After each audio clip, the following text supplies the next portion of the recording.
Zee 24 तास एक पाऊल पुढे। नमस्कार, मी मृदुला जोशी पुरंदरे। आफ्टरनून न्यूज मध्ये आपल्या सगळ्यांचं मनपूर्वक स्वागत करते। अनेक महत्त्वाच्या बातम्या ब्रेकिंग न्यूज बातमीपत्रात आल्यात। सुरुवातीलाच महत्त्वाची बातमी।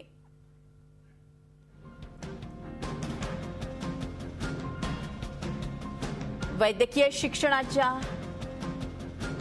संदर्भात एक महत्त्वाची बातमी आहे। कॉलेज आणि सरकारला स्वतंत्र परीक्षा घेता येणार। सुप्रीम कोर्टाच्या खंडपीठाने एक महत्त्वपूर्ण निर्णय दिलाय। मेडिकलसाठी आता संयुक्त परीक्षा होणार नाही। एमसीआयच्या याचिकेवर सुप्रीम कोर्टाने हा निर्णय दिलाय। एमसीआयला संयुक्त परीक्षा घेता येणार नाही असा सुप्रीम कोर्टाचा निर्णय आहे। यंदा प्रवेश प्रक्रियेवर याचा परिणाम होणार की नाही हे बघायचं आहे। महत्त्वाची ही जी बातमी आहे त्या संदर्भात अधिक माहिती घेऊयात। आपल्या प्रतिनिधी रश्मी पुराणिक आपल्याबरोबर आहे। रश्मी, आता मेडिकलसाठी संयुक्त परीक्षा होणार नाही, सुप्रीम कोर्टाचा एक महत्त्वपूर्ण निर्णय आलाय। जरा सविस्तर माहिती द्या याविषयी। मृदुला, अनेक प्रायव्हेट इन्स्टिट्यूशन्स होत्या ज्यांचं म्हणणं होतं की आम्हाला आमची जी रश्मी पुराणिक आपल्या बरोबर होत्या। काही तांत्रिक कारणांनी त्यांच्याशी संपर्क आपला तुटलेला आहे। मात्र यावेळी अतिशय महत्त्वाची बातमी, मेडिकलसाठी संयुक्त परीक्षा होणार नाही ही एक महत्त्वपूर्ण अशी बातमी आहे।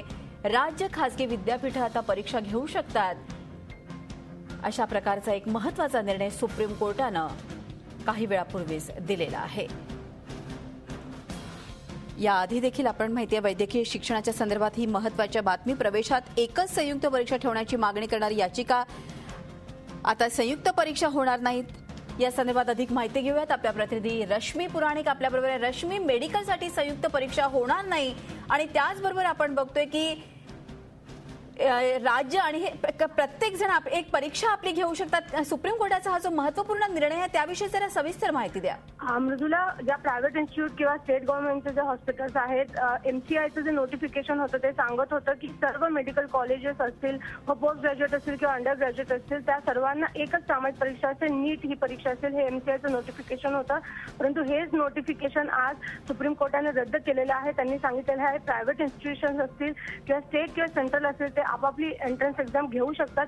या सर्व कॉलेजेसना कुठलीही सामायिक परीक्षा लागू होणार नाही असं त्यांनी म्हटलंय। आणि कोर्टाने असं म्हटलेलं आहे की एमसीआयला एकूणच मेडिकल जे शिक्षण आहे त्या संदर्भात नियमावली करण्याचे नक्कीच अधिकार असतील, परंतु ते अशा पद्धतीने एक सामायिक परीक्षा घेऊ शकणार नाही असं त्यांनी म्हटलंय। आणि त्याच वेळेला आपल्याला माहिती आहे की मे मध्ये कोर्टाने इंटरिम ऑर्डर दिलेली होती की ज्या जुन्या गाईडलाईन्स आहेत त्यानुसार त्यांनी परीक्षा घ्यावी आणि पुढे प्रक्रिया सुरू करावी। तर आता ज्या पण ऍडमिशन झालेल्या आहेत त्या या वर्षी राहणार आहेत, त्यांना कुठल्याही हात लावला किंवा धक्का पोहोचणार नाहीये। परंतु यापुढे मात्र नीटच्या एक्झाम्स होणार नाहीयेत। रश्मी, तुम्ही आमच्या बरोबर राहा। तात्याराव लहाने आपल्या बरोबर आहे, जेजेचे डीन आहे।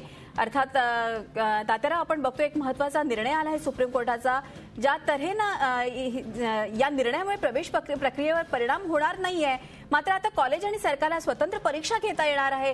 काय आपली प्रतिक्रिया या संदर्भात?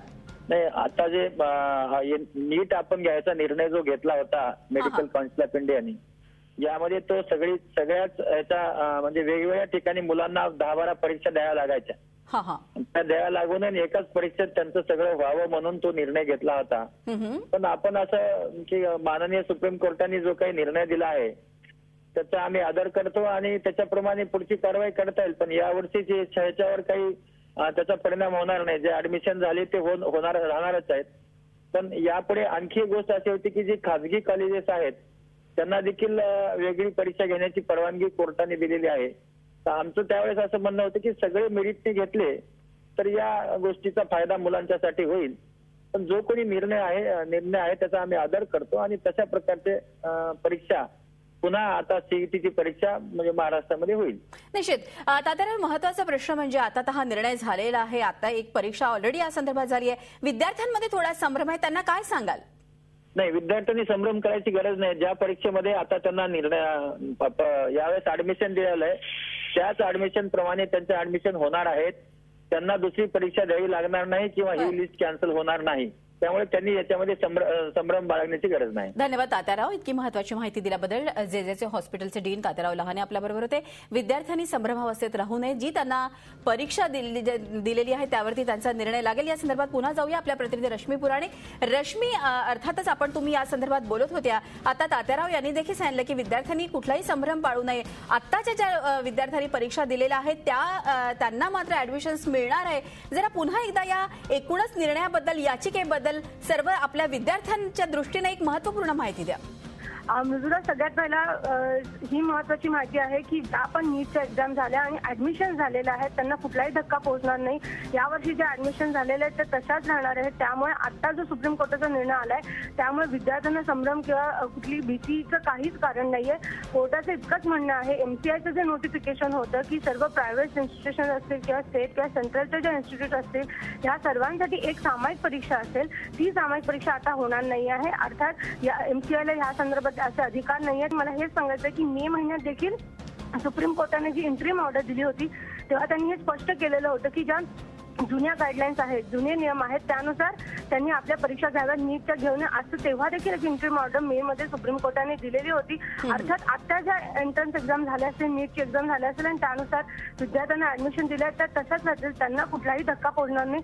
त्यामुळे विद्यार्थ्यांना तसं कुठल्याही टेन्शनचं कारण नाही. मृदुला, अजून एक सांगायचं आहे की हा जो निर्णय होता तो 3 जस्टिसच्या बेंचने दिला होता. त्यामध्ये 2 जस्टिस जे होते त्यांनी नीटची जी एक्झाम होती त्याच्या विरोधात त्यांचं मत होतं, परंतु एक जस्टिस होते, जस्टिस दवे, त्यांनी मात्र नीट एक्झामच्या बाजूने आपला कौल दिला होता. पण आता 2 विरुद्ध 1 हा होता. त्यामुळे नीटची जी आपण बघू शकतो जी परीक्षा आहे ती आता रद्द झालेली आहे. धन्यवाद रश्मी, इतकी महत्त्वपूर्ण माहिती दिल्याबद्दल. रश्मी पुराणिक आपल्याला माहिती देत होत्या.